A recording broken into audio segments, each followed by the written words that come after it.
በሚሊዮኖች የሚቆጠሩ ተከታዮችን ማፍራት የቻለ በኢትዮጵያ ዲጂታል ሚዲያ ታሪክ ውስጥ ግዙፍ አሻራ ያሳረፈው የዶንኪቲዩብ መስራች ኮሜዲያን እሸቱ መለሰ ባልተጠበቀ ሁኔታ በከባድ ሐዘንና በስሜት የተሞላ መግለጫ ይዞ ብቅ ብሏል።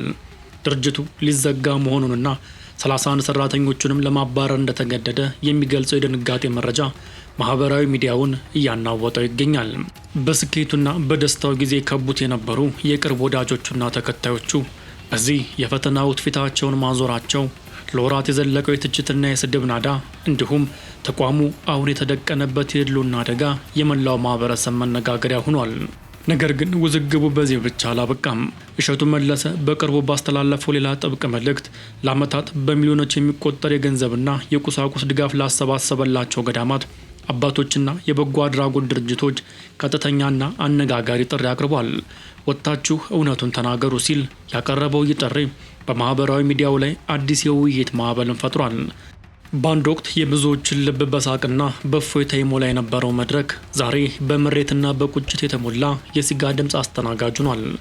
እሸቱ መለሰ ባደረገው ይፋዊ መግለጫ ድርጅቱ የገጠመውን ከፍተኛ የፋይናንስ እጥረት ተከትሎም የ31 ሰራተኞቹን የዕለት እንጀራ ለማቋረጥ መገደዱን ሲናገር ውስጡ ያለውን ጥልቅ ህመም መደበቅ አልቻለም። እንደ እሸቱ ገለጻ ለዚህ አስከፊ ቀውስ ዋነኛው መንስኤ ማህበራዊ ለውጥ የሚያመጡ አወንታዊና ግዙፍ ፕሮጀክቶች የሚጠይቁት ከፍተኛ ወጪ ነው።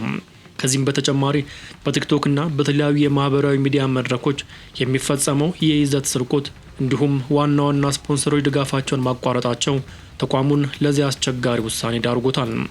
በህዝቡ ዘንድ እሸቱ ቢሊዮነር ነው የሚል ሰፊ ግምት ቢኖርም እርሱ ግን ይህንን መረጃ አጥብቆ አስተባብሏል።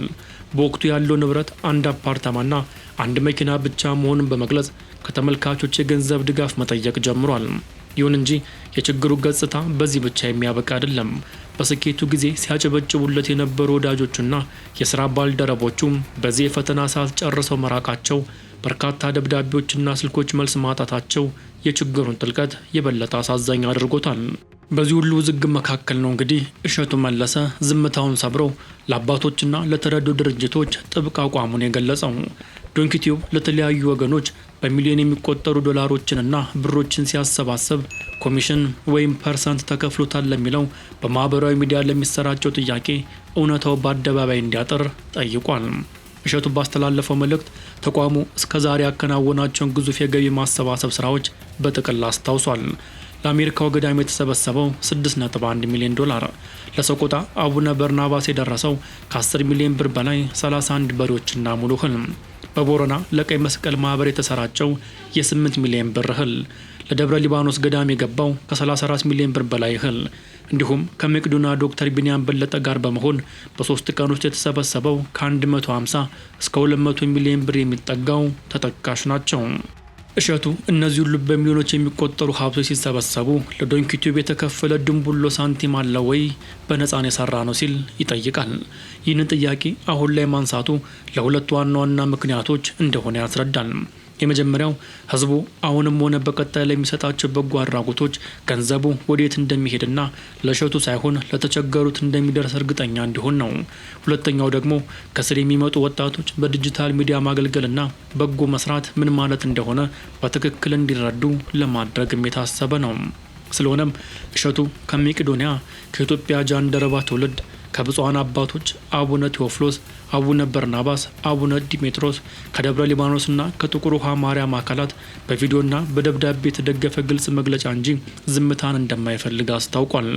አሁን እውነቱን ወጥታችሁ ካልተናገራችሁ ህዝቡ እሸቱ ገንዘብ ተቀብሏል ብሎ እንዲያስብ ያደርጋል ሲል መልእክቱን ደምድሟል። በዚህ አስፈሪ ብቸኝነትና ተስፋ የመቁረጥ መንፈስ ውስጥ ግን ያልተጠበቀ ሌላ ክስተትም ተፈጥሮ ነበር። እሸቱ ስሙንም ሆነ ፊቱን ጨርሶ የማያውቀው እምነቱ ሙስሊም የሆነ አንድ በጎ አድራጎት ሰው በደወለለት ድንገተኛ የስልክ ጥሪ የ50 ሺህ ብር ማጽናኛና ድጋፍ አድርጎለታል። ይህ አጋጣሚ የሰው ልጅ ሰብአዊነት ከሃይማኖትና ከጥቅም በላይ መሆኑን ያሳየበት አጋጣሚ እንደነበር በስሜት ተናግሯል። ሆኖም ግን ማህበራዊ ሚዲያው በዚህ ጉዳይ ላይ በሁለት ተቃራኒ ጎራዎች ተከፍሏል። በአንድ በኩል የሰራተኞች መባረርና የተቋሙ መዘጋት ተገቢውን ትኩረት ሊሰጡ የሚገባ አገራዊ የማህበራዊ ሚዲያ ውድቀት እንደሆነ የሚያምኑ ወገኖች አሉ። በሌላ በኩል ደግሞ እሸቱ ቀደም ሲል ያሳለፋቸውን ስድቦችና ትችቶች በዝምታ ማለፉን ቢያስረዳም አሁን ላይ የደረሰበትን የፋይናንስ እክል ለማካካስ የህዝብን ስሜት በመሰብሰብ የማሰባሰብ ስልት የተከተለ ነው የሚሉ ወገኖችም አልጠፉም። የዶንኪቲዩብ ፈተና ከፋይናንስ እጥረት አልፎ ወደ ይዘትና ሙያዊ ስነ ምግባር ውዝግብም ተሻግሯል። በተለይም በብዙ ዘንድ ተወዳጅ የሆነው ድንቅ ልጆች የተሰኘው ፕሮግራም የሰላ ትችት ማዕከል ሆኗል። የስነ ልቦናና የህፃናት መብት ተሟጋቾች እንደሚሉት በፕሮግራሙ ላይ ህፃናትን ለረጅም ጊዜ ለካሜራና ለእይታ ማቅረብ እንዲሁም ለንግድ ማስታወቂያዎች መጠቀም በልጆቹ የረጅም ጊዜ እድገትና ስነ ልቦና ላይ አላስፈላጊ ጫና ይፈጥራል። ከዚህ በተጨማሪም ሚዲያው ቀደም ሲል ከነበረው አጠቃላይ የመዝናኛ ይዘት ወጥቶ በስፋት ወደ ሃይማኖታዊ ጉዳዮች በተለይም ወደ ኦርቶዶክስ ገዳማትና አብያተ ክርስቲያናት ግንባታ ማዘንበሉ ሌላው አነጋጋሪ ነጥብ ሆኖ ቆይቷል። በሚሊዮኖች የሚቆጠር የገንዘብ ማሰባሰብ ስራዎችን ማካሄዱ ለብዙዎች በጎ አድራጎት መስሎ ቢታይም በሚዲያ ባለሙያዎች ዘንድ ግን የግልጽነት፣ የኦዲት ቁጥጥርና የገለልተኝነት ጥያቄዎችን አስነስቶ ነበር። አሁን ግን እሸቱ ራሱ ተቋማቱ ወጥተው እንዲናገሩ መጠየቁ የነበረውን የኦዲትና የግልጽነት ጥያቄ ወደ አዲስ ምዕራፍ አሸጋግሮታል። ጥያቄው አሁን የተቋማቱና የአባቶች መልስ ሆኗል። እውነታውን በጥልቀት ስንመረምረው ግን እሸቱ መለሰ በማህበረሰብ ውስጥ ያሳረፈውን ግዙፍ አዎንታዊ አሻራ መካድ አይቻልም። እርሱን የሚደግፉና ከጎኑ የሚቆሙ በርካታ ወገኖች እንደሚያስረዱት እሸቱ ባከናወናቸው ተግባራት የተከናወኑ በጎ ስራዎች ቀላል የሚባሉ አይደሉም። ለመቄዶንያ የአረጋውያን መደገፊያ ያደረገው ከፍተኛ እንቅስቃሴ፣ ለቅድስት ሁለተ ጴጥሮስ ገዳም የታጠቀ ትራክተር እስከ መግዛት የደረሰበት ትጋት፣ በደብረ ብርሃን አካባቢ የገጠር መንገዶችን በማስገንባት ያሳየው ተነሳሽነት፣ በዋግምራና በተለያዩ የሀገሪቱ ክፍሎች ለተቸገሩ ተማሪዎች ያደረገው ድጋፍ እንዲሁም በውጭ ሀገር የሕክምና እርዳታ ለሚያስፈልጋቸው ወገኖች ያካሄዳቸው የገቢ ማሰባሰቢያዎች እርሱ ማህበራዊ አለኝታ መሆኑን ያረጋገጡ ናቸው። የእርሱ ደጋፊዎች እንደሚሉት በተለመደው የቢሮክራሲ አሰራር በዓመታት ሊፈቱ የማይችሉ አጣዳፊ ችግሮችን እሸቱ በጥቂት ቀናት ውስጥ የመፍትሄ አካል ማድረግ ችሏል።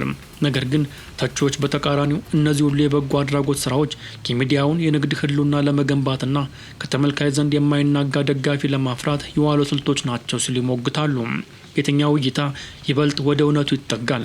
የበጎ አድራጎት ውጤቱስ ወዴት ያቀራረብ ስነ ምግባሩ? ይህ ጥያቄ አሁንም ማህበረሰቡን በሁለት የከፈለ አነጋጋሪ ሆኖ ቀጥሏል። በቅርቡ በማህበራዊ ሚዲያ ላይ በስፋት ሲዘዋወር የነበረ አንድ መልእክት የዚህን ውዝግብ ሌላ ገጽታ ይገልጣል። መልእክቱ የጋሽ አዳነ ልጅ እሸቱን ለመጣል በክራንች ዋልድባ ድረስ መግባቱ አላሳዘናችሁም ወይ በሚል ጥያቄ ይጀምራል። ይህ አነጋጋሪ ገጽታ የሚያሳየው በእሸቱ መለሰ ላይ የሚሰነዘሩት ትችቶች ተራ የሙያ ስነ ምግባር ምልከታዎች ብቻ ሳይሆኑም የተሳሰበባቸውና እርሱን ከህዝብ እይታ ለማስወጣት የሚደረጉ ጥረቶች ናቸው የሚሉ ወገኖች መኖራቸውን ነው። እንደዚሁ መልእክት አቅራቢዎች ገለጻ እሸቱ ይዘቶችን በሚያቀርብበት ወቅት የሚታዩ ጥቂት የግብረ ገብነትና የአቀራረብ ድክመቶች ቢኖሩም እርሱ በማህበረሰቡና በቤተ ክርስቲያን ላይ ያሳረፈው ጥቅም ግን ከጉዳቱ እጅግ የላቀ ነው። የቆሎ ትምህርትንና የሀገር ባህልን ለማስተዋወቅ የሚያደርገው ጥረት እንዲሁም አብያተ ክርስቲያናትና ገዳማት ያሉባቸውን የገንዘብ ችግሮች በጥቂቱም ቢሆን ለመቅረፍ የሚጫወተው ሚና በቀላሉ የሚታይ አይደለም። ነገር ግን አመለካከት በራሱ ሌላ ተቃውሞ ያስነሳል። ተቺዎች እንደሚሉት አንድ ሚዲያ ወይም ግለሰብ በጎ ስራ ሰራ ማለት ከሙያዊ ስነ ምግባርና ከገለልተኝነት ትችት ነጻ ይሆናል ማለት አይደለም። የበጎ አድራጎትና የይዘት ጥራት ተነጣጥሎ መታየት ያለባቸው ጉዳዮች እንጂ አንዱ ሌላውን ሊሸፍን አይገባም የሚለው ሞጋች ሀሳብ አሁንም በስፋት ይንጸባረቃል። ይህ በዶንኪቲዩብ እና በእሸቱ መለሰ ዙሪያ የተፈጠረ ውዝግብ ከአንድ ግለሰብ ወይም ተቋም አልፎ የመላው የኢትዮጵያ ዲጂታል ሚዲያ ያለበትን ደረጃ የሚያሳይ ማዕፀን ሆኗል። ዛሬ በኢትዮጵያ ያሉ የይዘት ፈጣሪዎች የገንዘብ ምንጫቸውን ለማረጋገጥ የሚከተሏቸው መንገዶች፣ የህዝብን ስሜት የመሳብ ስልቶች እና የገቢው አለመረጋጋት ምን ያህል አደገኛ ደረጃ ላይ እንደደረሰ የዶንኪቲዩብ ወቅታዊ ሁኔታ ጥሩ ማሳያ ነው። በአንድ በኩል 31 ሰራተኞቹን ለማቆየትና ድርጅቱን ከመዘጋት ለመታደግ ከተመልካቾች የገንዘብ ድጋፍ መጠየቁ የተቋሙን የቆረጠ አቋም የሚያሳይ ቢሆንም በሌላ በኩል ግን የወደፊት ህልውናውን ለማስቀጠል የይዘት አቀራረቡን ማስተካከል፣ ከተረዱት ተቋማት የሚጠበቁትን የገንዘብ ግልጽነት ማሳወቂያዎችን ማግኘትና የሚነሱበትን ትችቶች በአግባቡ መመለስ አለበት። እሸቱ ያቀረበው ጥብቅ ጥሪና የወጣቶች የዲጂታል ሚዲያ ግልጽነት ጥያቄ አሁን ማህበራዊ ሚዲያውን እያሞቀው ይገኛል። ዶንኪቲዩብ ይህንን አጋጣሚ ተጠቅሞ አሰራሩን አስተካክሎ የሙያ ስነ ምግባሩን ጠብቆና የህዝቡን እምነት አድሎ ይቀጥላል ወይስ ይህ የፋይናንስና የትችት ማዕበል የተቋሙ ማክተሚያ ይሆናል? እናንተስ በእሸቱ መለሰ አቋምና በአባቶችን ተቋማት መግለጫ መስጠት ላይ ምን አስተያየት አላችሁ? ሀሳባችሁን በኮሜንት አጋሩን እያልን በቀጣይ ሰበር መረጃ እስከምንገናኝ ድረስ ሰላም ቆዩልን።